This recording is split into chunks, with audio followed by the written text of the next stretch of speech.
Namaste, my friends. Welcome to Jack Colley's Black Book. This is episode number 19, and it's going to be released on July 23, 2024.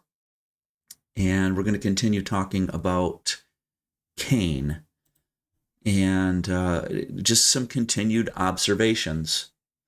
There was a third brother. Here's the first observation. There was another brother.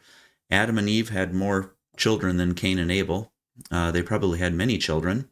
I would hope they did if we're to believe the literal account of the first human beings, which that raises some interesting questions too about how the third generation came about. But anyway, we're going to not take a look at this necessarily literally. We're going to try to look at what's coming through here.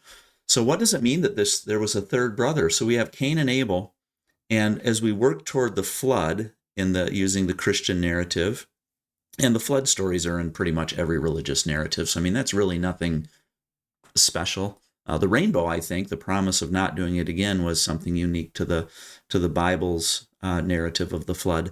But what does it mean that Cain and Abel's lines were in effect stopped? It would make sense why Cain's line was stopped, because he introduced violence.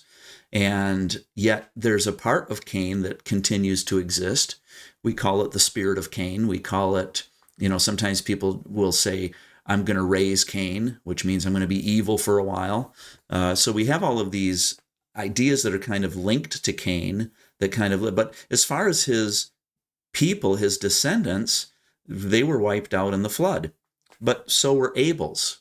So it wasn't that Abel's descendants somehow got to survive. So according to at least the biblical narrative, it was Seth.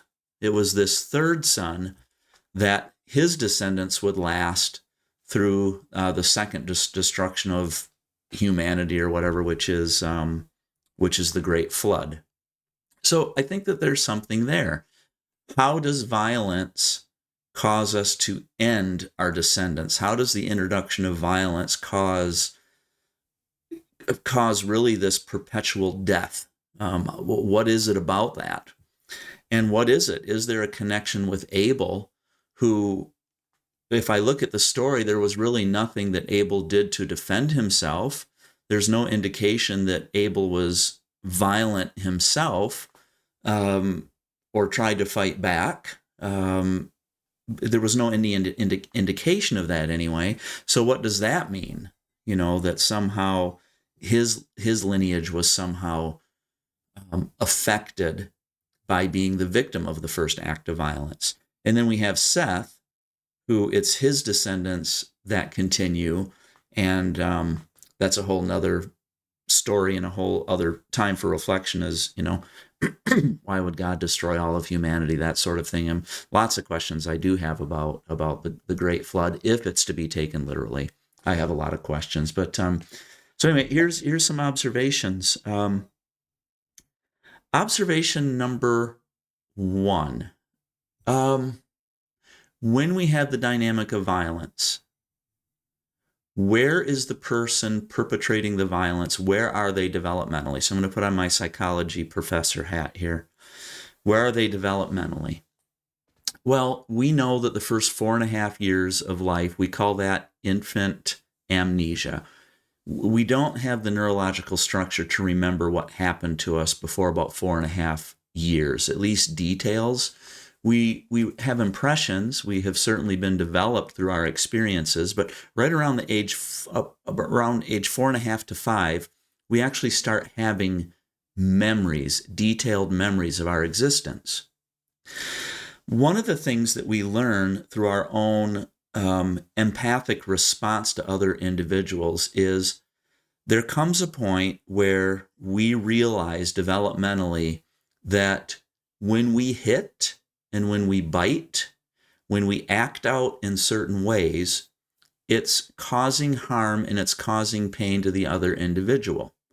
We come to this realization developmentally that we would not want done to us what we often do to others. There are many individuals, I think, that you can look at them developmentally and you kind of scratch your head and you think, why have you not learned to keep your hands to yourself? Why have you not learned that verbally assaulting another human being is not helpful, and it's more about establishing yourself as having more power? Where have things fallen through the crack to the extent that you don't understand that the level of inappropriateness of being physically aggressive toward another human being? And what does that mean? I have suggested that we ought to be extremely concerned about individuals who push down other human beings physically, sexual assault, rape, any of these types of power differentials that are established by force, that basically says you have less value than me. And not only that, but that of the divine in you also has less value. It's almost like questioning whether did Cain even understand that Abel had some sort of divinity within him that he was also snuffing out. These are, I think, important questions when we look at violence. This indicates to me, for example, why when I have a client that presents and says, and more often than not it's a she, but it's other situations too, it may be a family member, when they present and they say, I have been sexually abused or I have been physically abused, quite often my response, at least inside, now I'll say it here, but quite often my response is the relationship needs to end. You can forgive the individual, you can, learn to live with not understanding why what happened to you, but it's probably in your own best interest to end the relationship.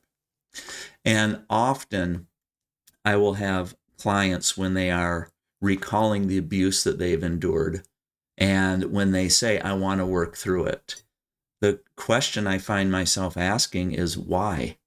Why do you want to work through this? Why do you want to have a relationship with an individual who has introduced violence or verbal abuse and just doesn't seem to get it? Well, one of the things that I'm considering is probably because there's something significantly wrong or unbalanced with an individual who has not learned what they needed to learn at 7 years old.